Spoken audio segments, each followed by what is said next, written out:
오늘 하나님의 말씀, 에스겔서 말씀 보도록 하겠습니다. 에스겔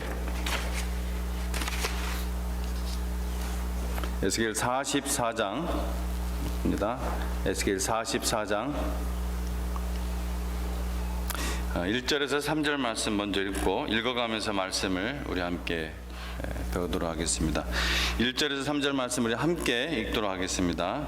시작. 그가 나를 데리고 성소의 동쪽을 향한 바깥문에 돌아오시니 그 문이 닫혔더라. 여호와께서 내게 이르시되 이 문은 닫고 다시 열지 못할지니 아무도 그리로 들어오지 못할 것은 이스라엘 하나님 나 여호와가 그리로 들어왔음이라. 그러므로 닫아둘지니라. 왕은 왕인 까닭에 안 길로 이 문 현관으로 들어와서 거기에 앉아서 나 여호와 앞에서 음식을 먹고 그 길로 나갈 것이니라. 아멘. 예. 에스겔 우리가 40장부터 마지막 48장까지 계속해서 새 성전, 또 새 예배, 그리고 새 땅에 대한 메시지를 주고 있다는 것을 우리가 이미 환상 가운데서 그런 메시지를 주셨다는 것을 우리가 배웠습니다. 그래서 우리는 이 40장에서 43장에 나오는 이 새 성전, 그 새 성전에 마치 평면도를 펼쳐놓고 설명하는 듯한 그런 말씀을 우리가 보았고요. 그래서 이 어떤 성전의 구조를 40장에서 43장까지 우리가 보았습니다. 성전 구조가 이제 다 끝났으면 이제 그 다음 다른 내용이 이제 나와야겠죠. 이제 44장부터는 이제 다른 44장부터 46장까지는 이제 새 예배, 하나님께 드리는 이 새 성전에서 하나님께 드릴 새 예배의 그 규례가 나옵니다. 그래서 여기에는 이제 제사장 이야기도 나오고 뭐 그런 여러 가지 이제 직분에 대해서도 이야기 나오고, 뭐 거룩한 구역, 어떤 그 새 예배의 법칙 이런 거에 대해서 이렇게 나옵니다. 1절에서 3절은 2주 전에 우리가 이미 했었죠. 여호와의 영광이 하나님께서 동쪽으로 나가셨는데 여호와 영광이 다시 들어온 이 동쪽 문으로 들어오시고, 그 다음에 들어오신 다음에 그 문을 닫아두라고 하신 것은 이스라엘 백성들이 이제 성전을 더럽혔기 때문에 그 성전을 떠나셨잖아요. 근데 하나님께서 이제 그 성전을 깨끗하게 하시고, 또 그곳에 들어올 하나님의 백성들도 바벨론 포로 생활하는 동안 또 하나님께서 깨끗하게 하시고 회개하는 마음을 주셔서 깨끗하게 하시고, 그래서 이제 이 다시는 다시 돌아오신 하나님께서 영원히 떠나지 않겠다는 그러한 것을 보여준 것입니다. 그래서 우리가 이것을 우리가 어떤 이 땅에서 실현되는 어떤 그 건물로 실현되는 예루살렘이 만들어지는 그런 새 성전이 아니라 영적인 하늘 성전, 혹은 그 하늘 성전을 이 지상에서 대표하는 것은 또 교회죠. 그런 것이라고 우리가 이제 이미 살펴보았습니다. 근데 이제 3절 말씀을 이제 좀 보면은 제가 이제 이쪽 이 말씀을 이게 이상하게 3절 말씀 많이 좀 이렇게 좀 제가 찜찜해서, 근데 완전히 제가 좀 이 말씀을 사실 아직 제가 이해를 하지 못한 상태입니다. 왕은 왕인 까닭에 안 길로 이 문 현관으로 들어와서 거기에 앉아서 나 여호와 앞에서 음식을 먹고 그 길로 나갈 것이니라. 이 말씀에 대한 주석도 대략 한 두 가지 정도의 설명이 있어서 사실 잘 모르겠어요. 이 말이 이 현관이 어떤 현관을 얘기하는 것인지, 안길이라는 것이 분명 성전 안쪽에 있던 어떤 길인데, 그러면 이 왕은 그 동문이 닫혔으니까 동문으로 들어올 수 있다는 건지 아니면 다른 문으로 들어온다는 것인지, 이것을 사실 제가 좀 더 연구를 이제 해봐야 될 것 같습니다. 근데 이제 분명한 것은 뭐냐면은, 여기서 왕은 왕인 까닭에 안길로 이 문 현관으로 들어와서 거기에 앉아서 나 여호와 앞에서 음식을 먹는다고 했습니다. 누가 음식을 여호와 앞에서 먹는다고 했어요? 왕, 그죠? 왕이 그 여호와 앞에서 음식을 먹는다고 했습니다. 근데 구약의 율법에 레위 율법에 왕은 먹을 수가 있습니까, 없습니까? 여기서 그 떡 먹을 수 없어요, 그죠?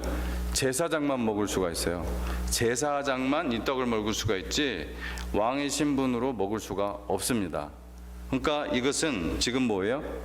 역시 새 성전 새 예배에 관한 그런 말씀이에요. 왜냐하면은 레위율법 보세요. 레위 2장 한번 레위 2장 한번 보십시오. 레위 2장 한 군데만 볼게요. 창세기 출애굽기 레위 2장 3절 읽을까요? 2장 3절. 네, 2장 3절. 2장 3절에 그 소재물에 남은 것은 아론과 그의 자손에게 돌릴지니, 아론과 그의 자손은, 아론의 계열은 제사장들이잖아요. 특별히 대제사장은 아론 계열에서밖에 나올 수가 없거든요. 그러니까 제사장도 역시 나오죠. 아론 계열에서 제사장과 이제 대제사장이 다 나올 수 있는 계열이 바로 아론 계열인데, 그러니까 그 소재물에 남은 것은 그 아론과 자손, 그 자손이라는 것은 제사장들을 얘기하는 거예요. 제사장들에게 돌릴지니 이는 여호와의 화제물 중에 지극히 거룩한 것이니라. 이제 소재 예물에 대한 얘기가 나오는데, 같이 먹는 거, 이거는 이제 여호와 앞에서 먹을 수 있는 것들이 이제 그 화목제 같은 게 같이 먹을 수가 있잖아요. 그 화목제를 이제 소재로 드리는 화목제가 있어요, 항상. 그래서 그런 것들은 같이 먹을 수가 있는데 왕은 먹을 수가 없어요. 제사장만 먹을 수가 있거든요. 근데 이런 부분들이 바로 이 3절에서 말하는 그 왕이라는 것은 바로 다윗 왕, under the name of 그 king 다윗 왕의 이름을 통해서 우리 한번 성경을 보죠. 이게 왜냐하면은 그 이미 나와요. 에스겔서에서. 에스겔 34장 24절을 보세요. 에스겔 34장 24절. 거기 보면은 34장 24절에 보면은 나 여호와는 그들의 하나님이 되고 내 종 다윗은 그들 중에 왕이 되리라. 나 여호와의 말이니라. 그러니까 여기서 다윗이 다시 그 태어난다는 얘기가 아니잖아요. 어떻게 다윗이 또 다시 그 세월이, 이게 다윗은 언제적 사람입니까? 주전 약 1000년 정도의 사람인데, 이건 지금 포로기 이후에, 그러니까 지금 포로기에 주신 말씀이니까 뭐 세월이 400년 정도가 흐른 거잖아요, 그죠? 그러니까 그 다윗은 아니란 말이에요. 근데 계속해서 이제 랍비들은 구약의 랍비들은, 구약의 교사 선생, 그 성경을 가르치는 사람들은 이 다윗 왕 하면 항상 뭘 생각했어요? 메시아. 예. 메시아와 연결해서 생각한 거예요. 그러니까 여기서 왕은 왕인 까닭에, 이 왕은, 랍비들은 이 왕하고 나오면은 뭘로 인식을 했냐면은 바로 메시아로 인식을 했다고 합니다. 이거 뭐 저의 판단이라기보다는 여러 주석서들의 그 주해가들이 그렇게 얘기를 해요.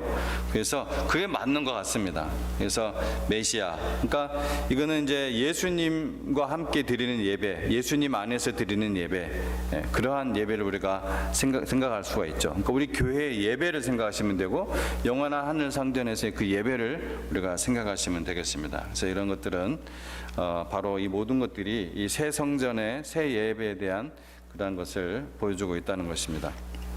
그래서 4절에서 이제 8절 말씀에서 특별히 이제 다 읽진 않고 5절만 한번 우리 같이 읽어보도록 하겠습니다. 5절만, 4절에서 8절 부분을 우리가 또 보도록 하겠습니다. 그 중에서 5절을 대표적으로 읽겠습니다. 한번 같이 읽겠습니다. 시작. 여호와께서 내게 이르시되 인자야 너는 전심으로 주목하여 내가 내게 말하는 바 여호와의 성전의 모든 규례와 모든 율례를 귀로 듣고 또 성전의 입구와 성소의 출구를 전심으로 주목하고.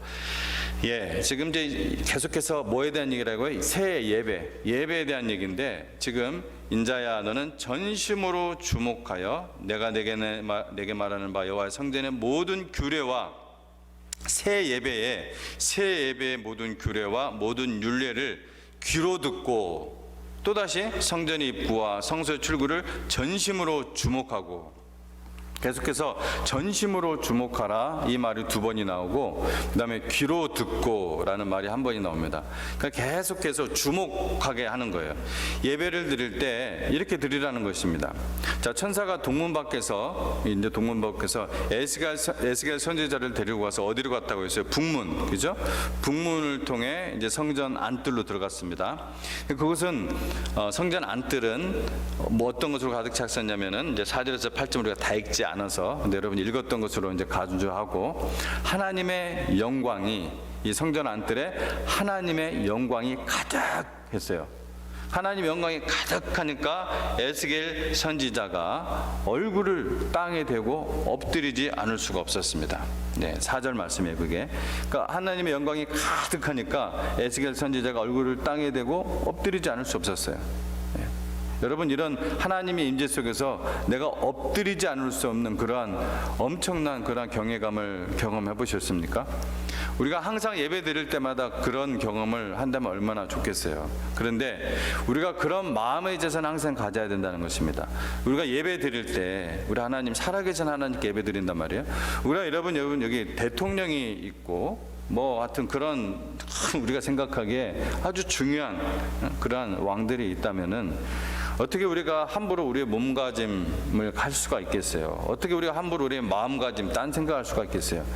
여기 장성이 딱 여기 서 있다면은 몸 딱 있는데 몸가짐하고 딴 생각한다든지 뭐 딴청한다든지 그렇게 할 수가 있겠냔 말이에요. 근데 하나님이 임재에 계세요. 예배라는 것은 하나님의 임재를 우리가 인식을 하는 거거든요. 예배 드릴 때 하나님의 임재로 하나님의 영광을 감지한다면 당연히 우리의 몸, 우리의 마음가짐 분명히 달라질 거예요. 예. 내가 함부로 딴 생각도 할 수 없고 함부로 손짓 발짓 할 수 없단 말이에요. 하나님이 지금 이 예배 가운데 함께 있기 때문에, 그러니까 우리의 몸가짐과 우리의 마음가짐이 예배 드릴 때 온전하지 못하다는 것은 하나님의 영광을 그 사람은 한 번도 보지 못한 사람이에요. 하나님의 영광을 보지 못했다는 반증입니다. 제가 물론 항상 우리가 그렇게 완벽하게 있을 수는 없다는 거예요. 그러나 우리가 적어도 찬양을 하고 말씀을 듣고 할 때 번쩍번쩍 한 번의 예배를 드릴 때도 딱 주일 한 번, 수요일 한 번, 어떤 예배를 때 딱 한 번의 그 순간에도 그런 순간이 적어도 한 번은 있어야 돼요. 하나님이 이 자리에 임재하셔서 나의 예배를, 우리 예배를 들으시는구나. 하나님이 전하는 제 말씀을 통해서 우리에게 말씀하시는구나. 하는 정신 번쩍번쩍 우리가 차려야 돼요. 그래서 어쩔 때는 좀 안타깝죠, 그죠? 왜냐하면 같은 공간에 우리 교우들과 함께 있을 때 하나님의 영광은 동시에 임하고 있는데, 똑같이 이 자리에 임하고 있는데 하나님의 그 영광의 은혜를 똑같이 다 누리지 못한다면은 얼마나 안타까운 일이겠습니까? 굉장히 안타까운 일이에요. 그래서 기도를 해주셔야 돼요. 예배를 위해서 제가 얼마나 중요하게 생각하는지. 예. 하여튼 예배를 위해서 여러분 예배 드리는 가운데서도 그런 마음을 가지셔야 됩니다. 기도하는 마음. 우리 온 성도들이 사람을 보는 것이 아니라 저를 보면 시험 들고 연약한 저를 통해서 힘들죠. 그러나 하나님께 예배 드리는 거예요. 하나님의 말씀을 듣는 거예요. 그래서 에스겔 선지자가 어떻게 했다고요? 얼굴을 땅에 대고 엎드리고 있을 때 얼굴을 빳빳이 들고 가서 개슴츠레하게 쳐다보고 예? 예? 아니면 막 뭐 딴 거 말 뭐 쓰는 듯한데 뭘 쓰는지 몰라. 제가 그래서 보니까 박효진 장로님이 그러더라고요. 제가 박효진 장로님 그 동영상을 가끔씩 보는데, 여러분 목사님 설교할 때 뭐 열심히 쓰는데 제가 무조건 다 맞다는 말은 아니에요. 근데 일각의 말이 맞아요. 그게 열심히 쓰는데 여러분 정말 하나님이 영으로 신령과 진정을 예배드리는데 그게 도움이 됩니까? 이런 얘기를 하더라고요. 어쨌든 하여튼 그만큼 예배에 하나님의 임재하심을 우리가 신경 써야 된다는 거예요. 예배하심.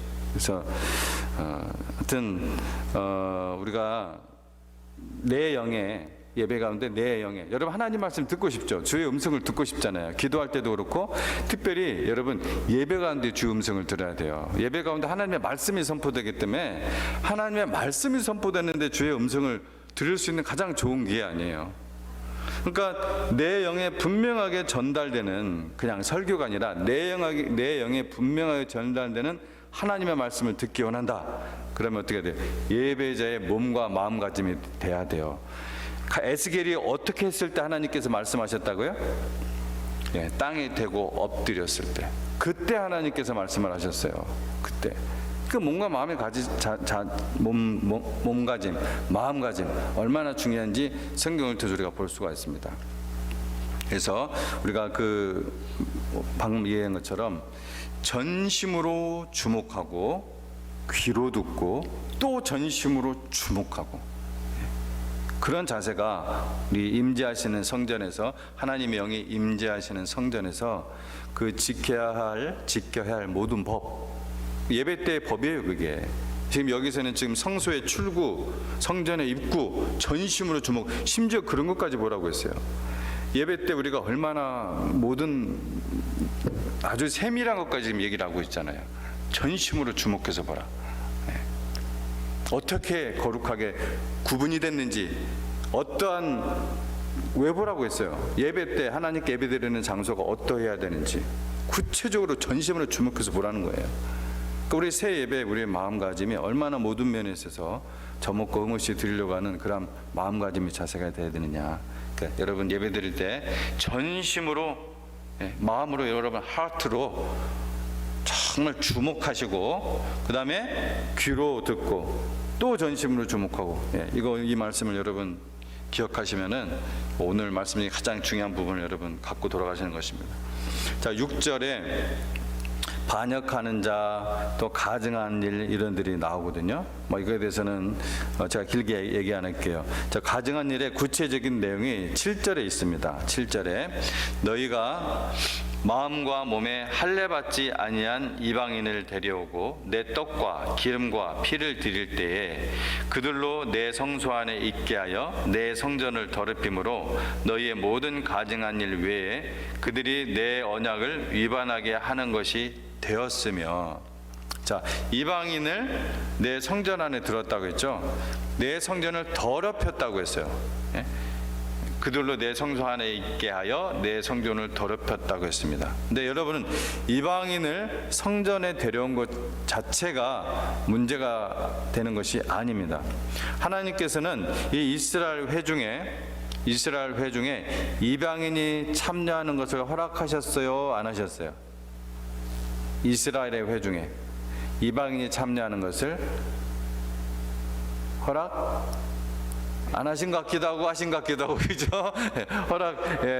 허락하셨어요. 허락하셨는데 단 조건이 있어요. 할례를 받아야 돼요. 할례 받는 자는 이스라엘 회중에 참여할 수 있었어요. 근데 여러분, 이 할례가 뭡니까? 몸의 할례만 말하는 건가요? 아니죠.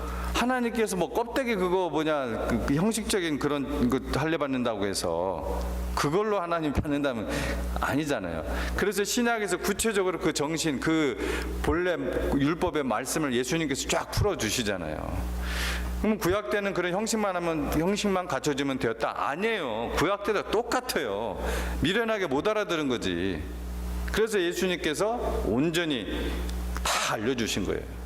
구약 때도 몸의 할례뿐만 아니라 마음의 할례, 육체적 할례뿐만 아니라 이 마음의 할례까지 받은 사람들은 이스라엘 회중에 참여해서 하나님 앞에 제사 드리고 예배 드리고 하나님의 말씀을 들을 수가 있는 거예요. 그거 얘기하는 거예요. 이걸 보고서 우리가 또다시 구약이니까 이때는 그냥 이방인들은 무조건 못 들어오겠다, 이게 아니에요. 절대 아닙니다. 몸으로도 마음으로도 하나님의 법을 지키는 사람이 되어야 됩니다. 무슨 말씀인지 아시겠어요? 몸으로도 마음으로도. 어떤 사람은 왜 제가 얘기를 하려면은 마음으로 지키는 것에 대해서는 아무도 반박하는 사람이 없기 때문에. 근데 마음으로만 지키면 된다. 마음으로만 지키는데 몸은 안 지킬 수 있어요? 말장난이에요. 말장난. 집에서 이제 이렇게 가만히 앉아 있으면서 제 마음은 거기 가 있습니다. 제 마음은 거기서 지금 예배를 드리고 있습니다. 너희 몸으로 하나님께 영광을 돌리라고 했는데 그게 말이 되냐고요. 그게 말장난이지. 하나님이 그런 사람을 뭐라고 해요? 가증한 마음이라고 그래요. 가증한. 하나님은 바보예요. 사람도 아는데. 그러니까 우리가 몸과 마음으로 하나님의 법을 지켜야 돼요. 형식이 중요하지 않고 마음만 중요하다? 그거 거짓말이에요. 물론 마음의 중심이 더 중요해요. 훨씬 더 중요해요. 하나님께서 마음의 중심을 보기 때문에 아무리 형식을 갖춰도 마음이 그렇지 않은 사람은 하나님 속을 훤히 보거든요. 지금 어떤 마음을 갖고 있는지 다 봐요. 마음이 하나님을 향하지 않는다면 아무리 좋은 형식을 갖추더라도 그것은 아무 의미가 없습니다. 그렇죠? 대표적인 것 중에서 하나가 침례 혹은 세례죠. 여러분, 침례에 있어서, 침례 받는 사람에 있어서 제일 중요한 게 뭡니까? 침례 받는 사람에게 제일 중요한 거, 제일 중요한 거는 그 사람이 신자냐 아니냐, 그거죠. 그 사람이 정말 구원 받았냐, 구원의 믿음이 있느냐, 정말 예수님을 개인의 구세주로 영접했냐 안 했냐, 이거잖아요. 그래서 신자의 침례라고 하잖아요. 신자의 침례. 세례도 마찬가지예요. 예. 요즘 학습 세례가 이게 그 툴을 이용해서 누구나 학습을, 누구나 침례 받을 수 있는 것처럼 이렇게 착각하는 사람들이 있어서 그렇지, 제가 이번에 오신 그 목사님이 예배학 을 전공하셨기에 이제 얘기를 좀 들어봤어요. 물어보기도 하고. 그랬더니 학습 세례가 처음에, 지금이 많이 변질되고 그렇게 됐대요. 근데 학습 세례가 처음에 한국에서 이렇게 되었을 때 이 사람이 구원의 믿음이 있는지 스크리닝을 하기 위한 장치가 학습 세례였대요. 근데 지금은 학습 세례 바꿔서 세례 받을 수 있는 하나의 단계로, 스텝으로 지금 생각하는 사람들이 꽤 많단 말이에요. 그렇게 착각하는 사람들이. 그러니까 중요한 것은 분명히 마음이고 내용이지만 형식도 중요하네요. 중요하죠. 그러니까 형식을 소홀히 할 수 없다는 거예요. 예배 형식도 소홀히 할 수 없는 것이지, 없는 것처럼 우리가 계속해서 어떤 예배에 대해서 좀 더 하나님께 신령과 진정으로 드리는 예배에 어느 것이 더 가장 좋은가, 이걸 위해서 우리가 조금씩 변화시키는 것은 가능하지만 그냥 막 중구난방으로 그냥 할 수는 없는 거잖아요. 우리가 전심으로 하나님의 법을 지키려고 한다면은 자연스럽게 형식이 갖추어질 것입니다. 여러분, 침례교회가 침례를 주는 것은 아나바프티스트라는 그냥 단순한 껍데기, 재침례 교도들의 그 뿌리, 그냥 그거 정통을 지키기 위해서 그겁니까? 침례교니까 침례를 줍니까? 아니죠. 성경에 이 침례의 형식이 성경에 나오는 형식이잖아요. 그 폼이, 모드가 침례, 즉 침수 침례, 물에 잠기는. 사실 침수 침례란 말도 이 세례라는 우리 번역된 성경책 때문에 나온 말이에요. 그냥 침례하면 침자가 잠길 침자잖아요. 그 말 하나. 그러니까 이거는 족발이란 말하고 똑같아요. 족이 발이고 발이 발이잖아요. 그러니까 침례예요, 그냥. 이게 그렇단 말이에요. 그 밥티조, 헬라어로 밥티조, 영어로 베프티즘. 그 의미를, 밥티조의 의미를 가장 명확하게 전달하는 것이 성령 침례죠. 성령 침례의 의미를 가장 명확하게 전달하는 것이 그 침례이기 때문에 우리는 그 형식도 침례를 준다는 거예요. 그래서 어떻게 하다 거기까지 나오는데, 자, 그 뒤부터 이제 9절에서 이제 14절 얘기는 여러분 성경 보면은, 성경에도 아마 타이틀이 여러분이 그렇게 돼 있을 거예요. 레위 사람들의 제사장 직분을 박탈하는 거예요. 그러니까 제사장들이 그릇 행함에 대해서 나오는 거예요. 제사장들이 죄악에 대해서. 이 레위 사람들 중에 제사장들이 자기의 그 수치와 그 행한 바 가증한 일을 담당할 것인데, 10절과 14절에서 밝히고 있듯이 성전에서 모든 수종 두는 일, 또 그와 관련된 일을 한다고 그래요. 왜? 제사장으로서의 역할을 못하고 오히려 죄악을 저질렀기 때문에 하나님께서 박탈하는 거예요. 그들의 그 그릇 행함. 그래서 그 구체적인 말씀은 9절에서 14절 내용을 다 여러분 읽어보시고, 그래서 10절과 14절을 보면은 그 수종드는 일, 그와 관련된 일을 행할 것이다 라고 하나님께서 말씀하십니다. 물론 하나님을 위한 이 성전의 일에, 오늘날 말한다면 이 교회 일, 이거 일에 귀천이 없죠. 무슨 일이든 하나님 맡기시면 다 귀한 일이죠. 하다못해 그래서 먼지 하나 줍는 거, 청소하는 거, 수종 두는 거, 이게 천한 일이에요? 귀한 일이지. 그런데 본래 직분이 뭐예요? 제사장이란 말이에요. 제사장이 해야 될 일이 있단 말이에요. 하나님께서 명하신 일. 제사장이 제사장 일을 안 하고 쫓겨나가지고 딴 일 하는 거예요. 이건 수치죠. 자기 일 못하고 있으니까. 그러니까 하나님께 벌은 내리시는 거예요. 그런데 그럼에도 불구하고 성전에 남아서 일을 할 수 있다는 거, 그건 감사한 일이죠. 이게 바로 하나님의 은혜예요. 그래도 하나님의 은혜를 하나님이 주시는 거예요. 여러분, 하나님의 일을 완전히 손 놓지 않고 무엇이라도 할 수 있다는 것은 그게 하나님의 은혜예요. 예, 아멘. 예, 아멘이에요. 예, 무엇이라도 내가 어떤 작은 일이라도, 예, 우리 새벽만 정갑자매님, 우리 세 분이 항상 나왔습니다. 정갑자매님, 또 우리 손문경 자매님, 늘 성도님들도 섬기시느라고 정말 토요일마다 나와서 이거 언제까지 가려나, 우리 멈춰야 되지 않을까, 이런 얘기해도 갈 때까지 가는 겁니다, 이런 얘기를 하시기 때문에 음식이라도 좀 줄이면 안 되겠습니까? 네, 하여튼 요거는 이제 하시면 힘드시면 이제 줄이시겠지, 알아서 줄이시겠지 하는 생각은 갖고 있는데, 예, 덕분에 참 청소하는 분들, 예, 배고프지 않게 청소할 수 있고 그런데요. 어찌됐든 하나님의 일을 내가 나이가 많이 먹었다고 완전히 손 놓지 않고 무엇이라도 내가 할 수 있다는 거 하나님 은혜잖아요. 예? 차장로님은 지금 기력도 완전히 쇠는데 성경 말씀, 성경 공부 계속 인도하시면서, 예, 제가 맡게 드렸거든요. 갈렙 목장 맡게 드렸단 말이에요.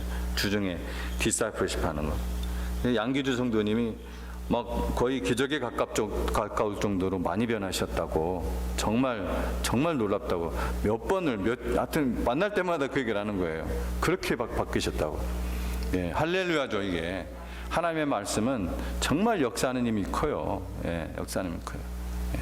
우리 또 차영균 전도사님이 저번에 제가 감사하다고 말씀드렸더니 저에게 가까이 오셔가지고 뭔가 뭉클한 마음속에서 정말 이 일을 저에게 맡겨줘서 너무 감사하다고, 예, 너무 감사하다고, 사는 의미가 있는 것처럼 무슨 표현을 해서 다 기억을 못 하겠어요. 예, 그러니까 무언가 내가 무엇이라도 할 수 있다는 거, 여러분 예배에 참석하는 그 자체 가장 귀한 일이죠. 이것도 큰 일이에요.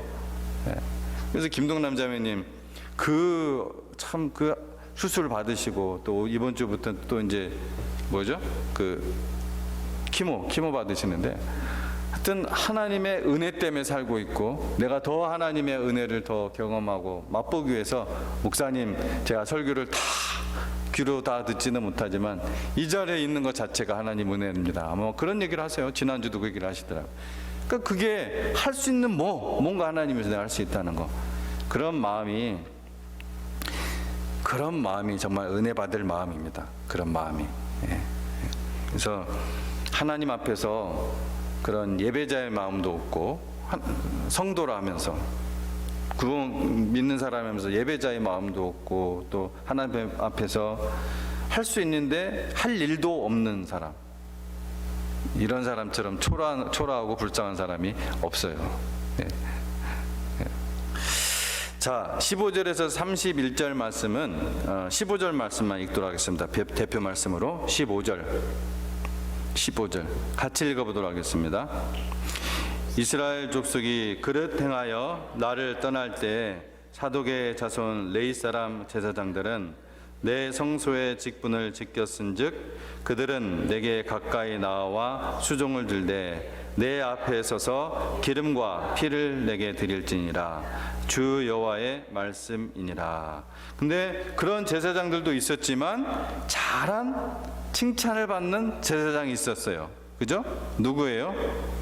사독 계열, 사독의 자손 레위 사람, 사독의 자손. 그러면서 내 성소에 그 부분을 밑줄을 치세요. 내 성소에 직분을 지켰은즉, 여기다가 여러분 밑줄 치, 직분을 지켰은즉. 저는 여기다가 제 생각에 하이라이트를 했습니다. 직분을 지켰은즉 뭐예요? 하나님이 다 보고 계시는 거예요. 하나님이 다 알고 계시고 다 보고 계세요. 지금 우리에게 아무 일도 안 일어나서 섭섭한 것이 있고, 아무 일도 안 일어나서 뭔가 찜찜하지만 안심이 되는 거 있다면은 그 착각입니다. 하나님은 다 알고 계셔, 다 보고 계시고, 그 직분을 지키고 있는지 안 지키고 있는지. 가장 귀한 직분은 뭐예요? 성도의 직분입니다. 성도. 내가 하나님의 거룩한 백성으로서의 직분. 그 성도의 직분 중에서 가장 귀한 일은 뭐예요? 예배예요. 예배. 여러분, 예배는 로마서 12장 말씀 보면은 일입니다. 일이에요. 우리가 12장 내용에 있는 그 원어들을 쭉 살펴보면 일과 관련된 원어들이에요. 그래서 예배 드리면 이게 영으로는 내가 굉장히 정말 그 평안하고 뭔가 몸이 막 열심히 막 예배 드리는 그 노동이 돼요. 노동이. 예배 자체가. 근데 그런 그 노동이 신기하게도 다 끝나고 나면은 영과 마음이, 몸이 완전히 막 새롭게 되죠. 새 힘이 솟죠. 그래서 정말 그냥 죽을 힘을 다해서, 그 요즘 나오시는 강정원 형제님이 켄튼에서거든요. 1시간 한 20분에서 그 정도 거리예요. 그분이 주일날 이렇게 나오시잖아요. 아직 이제 좀 서먹서먹해서 잘 섞이지 못하는데 여러분 좀 여기 계신 분들이 아는 척 좀 해주세요. 가서 적극적으로, 제가 끝나고 나면 그런 분들 항상 먼저 가서 인사를 하고 와야 되기 때문에 다른 분들은 못 보는 경우가 많아요. 막 가서 막 다행히 지난주는 장로님이 바톤 터치를 해주셔가지고 제가 딱 터치하고 제가 이제 딴 데로 갔는데, 거기 그분도 일주일 내내 일하다가 온다고 했단 말이에요. 근데 1시간 20분 차를 타고 와요. 원래 에크론에서 교회를 찾았는데 그런 한인교회가 없으니까 일로 오는 거라고 하더라고요. 여러분, 몸이 힘들고 지치는데 와서 받는 은혜로 다시 한 주간을 살 수 있는 힘이 생기니까 오는 거 아니겠습니까?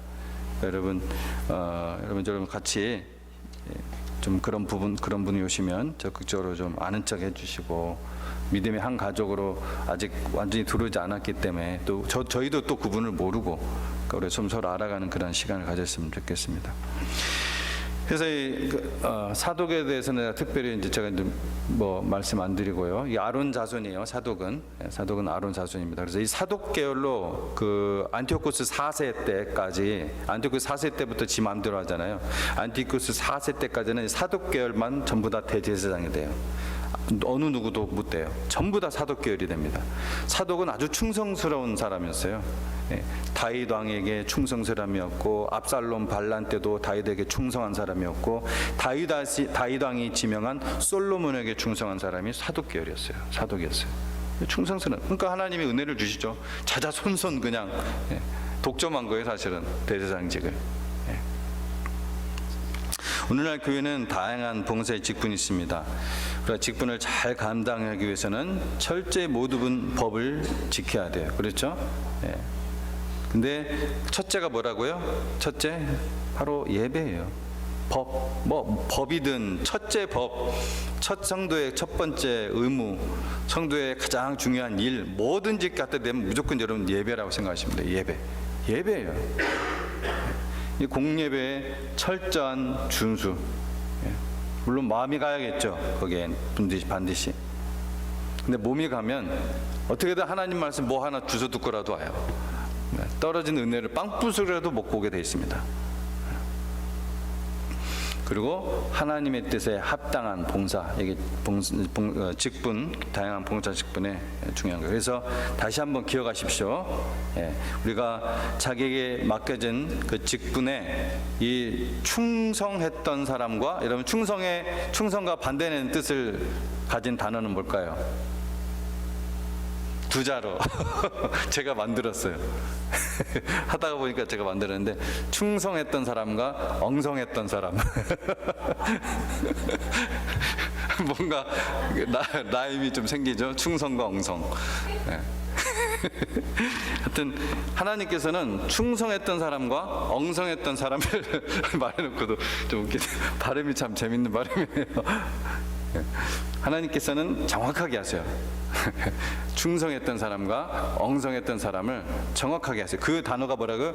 직분을 지켰은 즉, 하나님이 다 보신 다음에 제사장직에 충성했던 사람, 제사장직에 엉성했던 사람 다 보신 다음에 나중에 나서 직분을 지켰은 즉, 딱 이렇게 말씀하시는 거예요.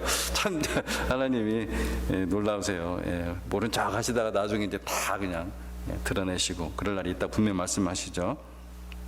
그래서 이 말씀이 여러분에게 위로가 되기도 하시고, 즉 직분을 지켰은즉, 즉 하나님께서 항상 우리를 아시고 하신다는 것. 다른 사람은 다 안 봐, 몰라.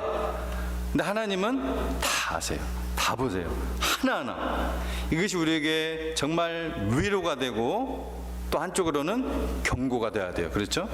위로와 경고가 되는 말씀으로 받는다면 여러분께 하나님의 커다란 은혜인 줄로 믿습니다. 아멘. 제가 사실 말씀을 조금 더 한 반 페이지 이상이 남았는데 이거는 너무 길어서 제가 줄이기가 힘들어서 다음에 이어서 하도록 하겠습니다. 우리 찬양 부르고 예배 마치도록 하겠습니다.